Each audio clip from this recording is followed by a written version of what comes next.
এখানে ঘটনা ঘটছে কি, যে মনে করো যে এখান থেকে কোনো একটা বল, সে হচ্ছে এই 32 মিটার উঁচু, 32 মিটার, সে এখানে ভূমিতে এসে আছাড় খেয়ে তারপর আবার কি হয়, এখানে সে আরো 5 মিটার উঠে যায়, 5 মিটার উঠে যায়, 32 মিটার, 32 মিটার এখানে সে নিচে নেমে তারপর সে 5 মিটার উঠে যায়। কথা বুঝতে পারছো? তাহলে এটার ক্ষেত্রে কি হবে, সিম্পল ভাবে আগে সূত্রটা লিখি, যে J is equal to M into V minus M. তাহলে আমার আদি বেগ আর শেষ বেগ বের করতে হবে।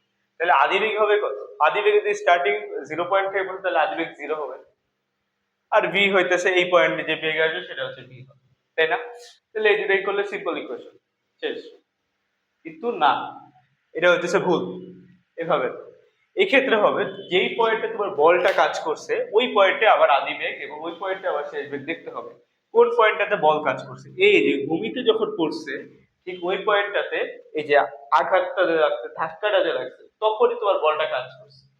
তাহলে আবার এইখানে যখনই আসবে এই যে ভূমিতে লাগার আগ পয়েন্টে যে আবার শেষ বেগ মানে হচ্ছে যে বেগটা থাকবে ওটাই হবে আদি বেগ। আর হচ্ছে শেষ বেগটা কি হবে, এই যে আঘাত আঘাত পাওয়ার পর যে কিছু একটা বেগ যে আরো থাকলো যার কারণে ও আরো একটু উপরে উঠলো, এইটাই হবে তার শেষ বেগ। অর্থাৎ আদি বেগ আমার এখানে থাকবে এবং শেষ বেগ হইতেছে এদিকে থাকবে। এখন তাহলে আবার আদি বেগটা বের করে আমরা জানি কি V square is equal two V square plus 2gx। এখন আমি এটা ভি স্কয়ারের পরিবর্তে যেহেতু আদি বেগ বের করবো এইটার ক্ষেত্রে, তাহলে হইতেছে এখানে আমি লিখতে পারি U square is equal to হচ্ছে 0 স্কয়ার প্লাস 2 ইন্টু হচ্ছে, আচ্ছা ডাইরেক্ট আমি লিখতে পারি জি এইচ, বা হতেছে 2 ইন্টু 9.8 ইন্টু আবার এখানে আছে 32, অর্থাৎ এইচ এর ভ্যালু হতেছে 32। এখন যদি আমি ক্যালকুলেটটা করি, এখানে আবার ইউ এর মানটা বের করব, তাহলে ইউ এর ভ্যালুটা কত হবে? ইউ এর ভ্যালুটা হবে হচ্ছে এটা কাইন্ড অফ হচ্ছে 25 এর মতো আসবে। তোমরা ক্যালকুলেটর করে দেখবা যে এটা হচ্ছে এই 25.04, 25.04, 25.04 মিটার পার সেকেন্ড আসবে। এটা হচ্ছে আমরা এখানে ইউটা পাই। তাহলে এখন আমাদের কি লাগবে, ভি লাগবে। তাহলে আমরা আবার এই একই সূত্র ব্যবহার করব। একই সূত্র, এই একটা সূত্র খুবই ইম্পর্টেন্ট, সেটা বুলেটের হোক, বুলেটের ম্যাথগুলো করতে গেলে বা যে কোনো ইস্যুর ক্ষেত্রে এই ম্যাথগুলো অনেক, এই সূত্রটা অনেক ব্যবহৃত হয়। তাহলে ভি এর ক্ষেত্রে আবারও আমরা কি করতে পারি, এখানে দেখো যখন এই যে এই 5 মিটার এই পয়েন্টটাতে উঠছে তখন কি ওর ভি 0 না? সর্বোচ্চ বেগে এসে যখন সর্বোচ্চ উচ্চতায় যাবে তখন ভিটা 0 হয়ে যাবে। তাহলে ভিটা যদি 0 হয়ে যায় তাহলে আবার সূত্রটা কি, যদি আমি সূত্রটা বসাই যে V square is equal to U square plus 2gh, এই ক্ষেত্রে আমার শেষ বেগ, এই শেষ বেগটা কত, 0, এটা আমার 0। এটা যদি 0 হয়ে যায় তাহলে এখন এই যে ইউ স্কয়ার যেটা আছে, এই ইউ স্কয়ারটা হচ্ছে এই যে আমার এই যে ভি হবে, এই ভিটা হবে। তাহলে এই ক্ষেত্রে আমি কি লিখতে পারি যে 0 ভি স্কয়ার। এখন একটা জিনিস লক্ষ্য করার বিষয় যে আমি যে এখানে প্লাসটা দিয়েছি, আমার অভিকর্ষ স্তরণ নিচের দিকে কাজ করছে। তাহলে এখন আমার যেহেতু আমার অভিকর্ষ স্তরণ নিচের দিকে কাজ করতেছে, আমি তো আমার ভিটা তো উপরে দিই, বেগটা তো উপরে দিই, তাহলে কি এখানে প্লাস হবে? এখানে প্লাস দিলে কিন্তু হবে না, এখানে আমাদের দিতে হবে মাইনাস, মাইনাস 2 ইন্টু জি এর মান আমরা জানি 9.8, আর এইটার ক্ষেত্রে আবার এইচটা কত, 5 মিটার। এইটার ক্ষেত্রে আমার এইচটা হচ্ছে 5 মিটার। তাহলে হিসাব করি, এটার জন্য ভিটা বের করি, এটার জন্য ভিটা যদি বের করি, এটা আচ্ছা এখানে একটাই যে এটা রুট হবে। আচ্ছা ভি এর জন্য এবার ভিটা এই সাইডে নিয়ে আমি করতে পারি রুট ওভার 2 ইন্টু 9.8 ইন্টু 5। তাড়াতাড়ি ক্যালকুলেটরে দেখে যদি আমরা বের করি, ক্যালকুলেটরে এই মানটা আসবে হচ্ছে 7√2। আমার কাছে ক্যালকুলেটর আপাতত নেই, কিন্তু এই মানটা এরকম আসবে। তাহলে আমি ইউ পাইছি, ভি পাইছি, আবার প্রশ্নে আমার ভর দেওয়া আছে, তাহলে তো সবই পাইছি। তাহলে প্রথমটার অ্যান্সার আমরা বের করে ফেলতে পারবো বলের ঘাত। তাহলে প্রথমটার অ্যান্সার বলের ঘাত আমরা আসলে বের করি যে J is equal to M into V minus U। তাহলে V এর মান কত? 7√2। M এর মান হতেছে 50। এখন আমরা কি গ্রামে রাখতে পারবো? গ্রাম থেকে আমাদের কেজিতে দিতে হবে, তাহলে আমার ইন্টু 10⁻³ দিতে হবে। V এর মান হইতেছে 7√2 মাইনাস হইতেছে 25.04। তাহলে এটা ক্যালকুলেট করলে আমাদের অ্যান্সার চলে আসবে। কিন্তু না, আমরা একটা খুবই সূক্ষ্ম একটা জিনিস কিন্তু মিস করে গেছি, সেটা হচ্ছে দিকটা। আমার ইউটা নিচের দিকে কাজ করছে, কিন্তু আবার বিটা কিন্তু উপরের দিকে কাজ করছে।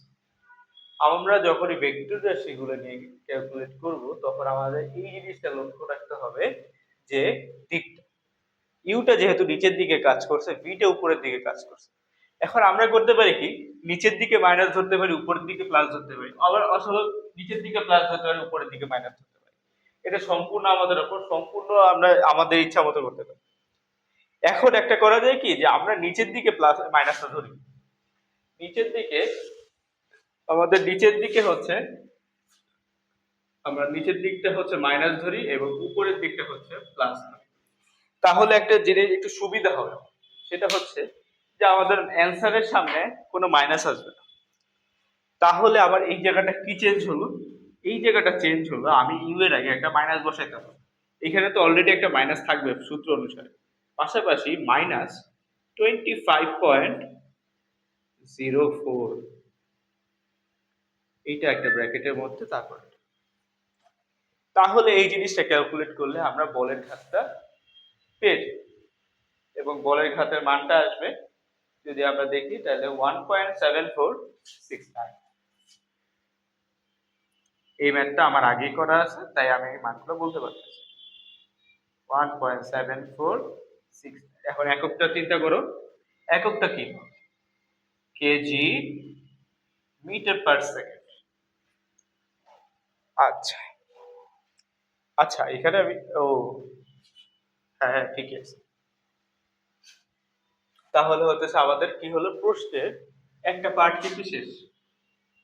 কিন্তু আমাদের কিন্তু সম্পূর্ণ প্রশ্নের অ্যান্সারটা শেষ হয়নি।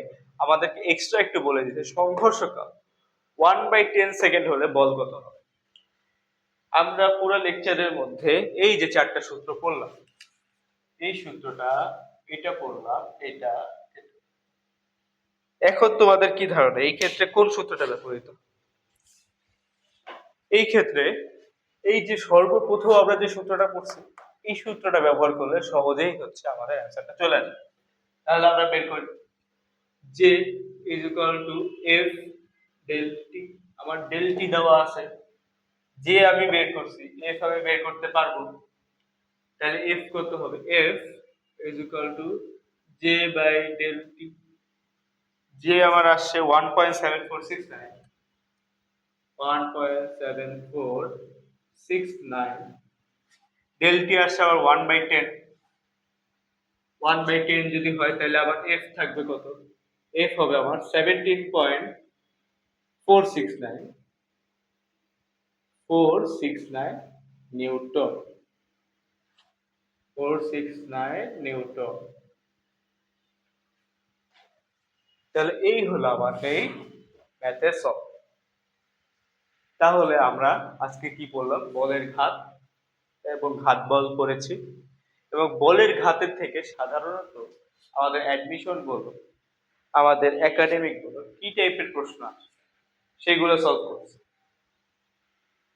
ইনশাল্লাহ যদি আমরা শুধু আমাদের দিকটা ঠিক করে রাখতে পারি, এবং যে কোনটা কোন দিকে গেছে, এবং এই সূত্র কোন ক্ষেত্রে কোন সূত্রটা ব্যবহার হবে, এটা যদি শুধুমাত্র ঠিক মতো ব্যবহার করতে পারি, তাহলে আমরা এই এই টপিকের উপর থেকে যে কোনো ম্যাথ আসে কোনো সমস্যাই হবে, কোনো কিছুতেই আমাদের বাঁচবে না ইনশাআল্লাহ।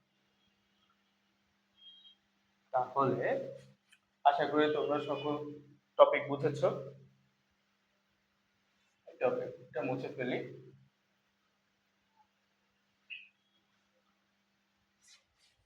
আজকের ক্লাস এতটুকুই থাকলো। আশা করি আমার সব যা যা পড়িয়েছি বুঝেছো। যদি কোনো জায়গায় কোনো কনফিউশন থাকে তোমরা অবশ্যই কমেন্টে জানাবা এবং পেজের ইনবক্সেও জানাতে পারো। সকল প্রকার সহায়তা এবং যদি এবং পরবর্তীতে কোন টপিকের উপর তোমরা কন্টেন্ট চাও, কোন টপিকের উপর তোমরা আমার লেকচার চাও, সেটা তুমি কমেন্টে জানাতে পারো। এবং কোথাও কোনো ভুল হলে বা কোথাও কোনো মনে হয় যে আমার ইমপ্রুভের প্রয়োজন, সেটাও তুমি কমেন্টে জানাতে পারো। ধন্যবাদ।